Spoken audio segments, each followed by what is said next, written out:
أعوذ بالله من الشيطان الرجيم. بسم الله الرحمن الرحيم. قل هو الله أحد الله الصمد لم يلد ولم يولد ولم يكن له كفوا أحد۔ کہہ دیجئے کہ وہ اللہ ایک ہے، اللہ بے نیاز ہے، نہ اس نے کسی کو جنا ہے نہ وہ کسی سے جنا گیا ہے، اور کوئی اس کا ہمسر نہیں ہے۔ سورہ اخلاص ایک مختصر مگر جامع صورت ہے۔ مشرکین حضور اکرم صلی اللہ علیہ وآلہ وسلم سے رب ذوالجلال کے متعلق نبی پاک صلی اللہ علیہ وسلم سے سوال کیا کرتے تھے کہ تمہارا رب کیسا ہے، اس کی کیا صفات ہیں، وہ کھاتا پیتا کیا ہے، اس کا نسب کیا ہے، وغیرہ وغیرہ۔ ان سوالات کے جواب میں یہ صورت نازل ہوئی۔ اس مختصر سی صورت کو رحمت عالم صلی اللہ علیہ وآلہ وسلم نے ایک تہائی قرآن قرار دیا ہے۔ ایک دفعہ لوگوں کو جمع کیا کہ میں تمہیں ایک تہائی قرآن سناؤں گا۔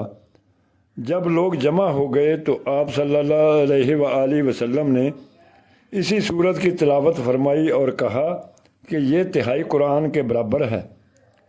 ایک موقع پر نبی اکرم صلی اللہ علیہ وآلہ وسلم نے فرمایا کہ جو شخص اس صورت کو 10 دفعہ پڑھے گا اس کے لیے جنت میں ایک محل بنایا جائے گا۔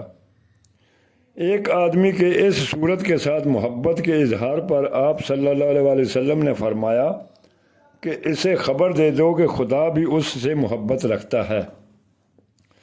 اسی طرح ایک اور آدمی کے اس صورت سے محبت کے اظہار پر فرمایا کہ اس کی محبت نے تمہیں جنت میں داخل کر دیا۔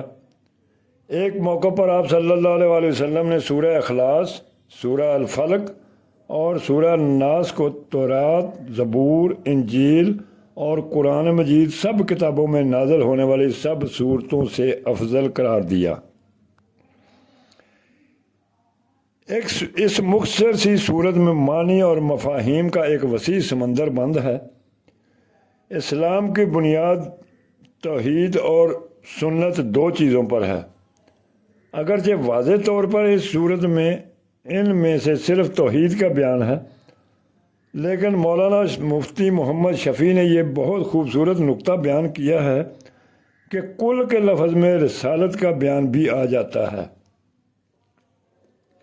کیونکہ اس لفظ میں آپ کو مخاطب فرما کر گویا آپ کے پیغمبر ہونے کا اظہار فرمایا دیا۔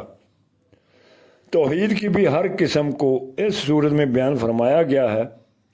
وضاحت کے لیے ہم شرک کی اقسام کا ذکر کرتے ہیں۔ شرک 3 قسم کا ہے: شرک فی الذات، شرک فی الصفات اور شرک فی العبادات۔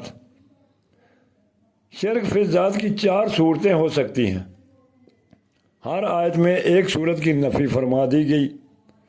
پہلی صورت یہ کہ خدا ایک سے زیادہ تسلیم کیے جائیں، جیسے مجوس 2 خداؤں یزدان اور اہرمن کے قائل ہیں، عیسائی تثلیث کے قائل ہیں، اور ہنود کے 33 کروڑ خدا ہیں، وغیرہ وغیرہ۔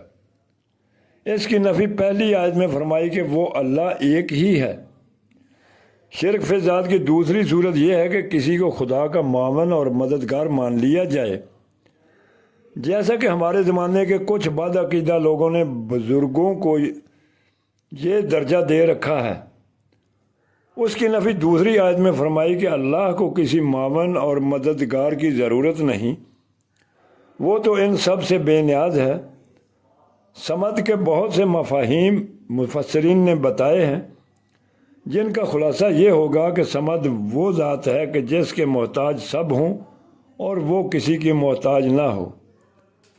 اس میں آریہ کے اس عقیدہ کی بھی نفی ہو گئی کہ اللہ عالم کو پیدا کرنے میں مادہ روح کا محتاج ہے، اور مادہ اور روح اپنے وجود میں اللہ کے محتاج نہیں ہیں، معاذ اللہ۔ شرک فی ذات کی تیسری صورت یہ ہے کہ اللہ کا کوئی خاندان کنبہ و قبیلہ یا اولاد و والدین وغیرہ مان لیے جائیں، اس کی نفی تیسری آیت میں فرما دی۔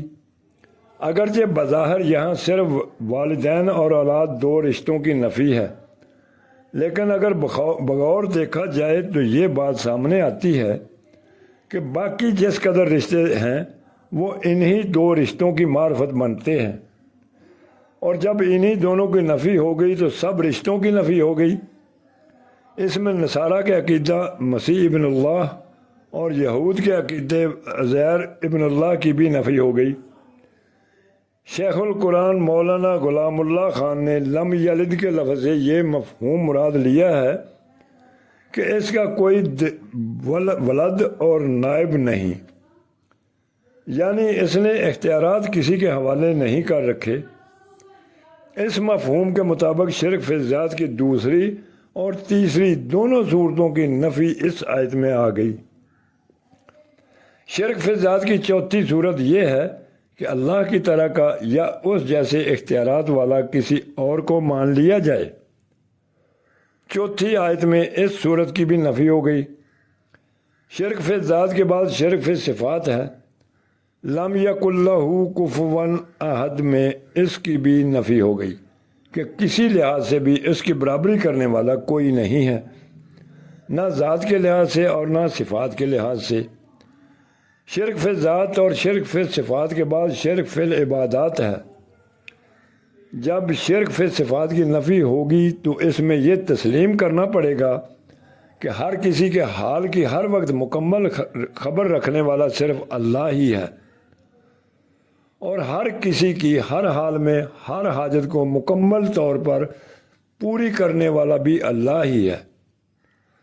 جب یہ دونوں عقیدے مان لیے جائیں تو لا محالہ عبادت بھی صرف اللہ ہی کی ہوگی، کیونکہ کسی اور کی عبادت سے یہ خیال مانے ہو جائے گا کہ میں اس کی عبادت کر رہا ہوں اور وہ میری عبادت کی خبر ہی نہیں رکھتا، تو میری عبادت کا کیا فائدہ، اور یہ کہ میں جس کی عبادت کر رہا ہوں وہ میرے کسی کام ہی نہیں آ سکتا، تو پھر اس کی عبادت کا کیا فائدہ۔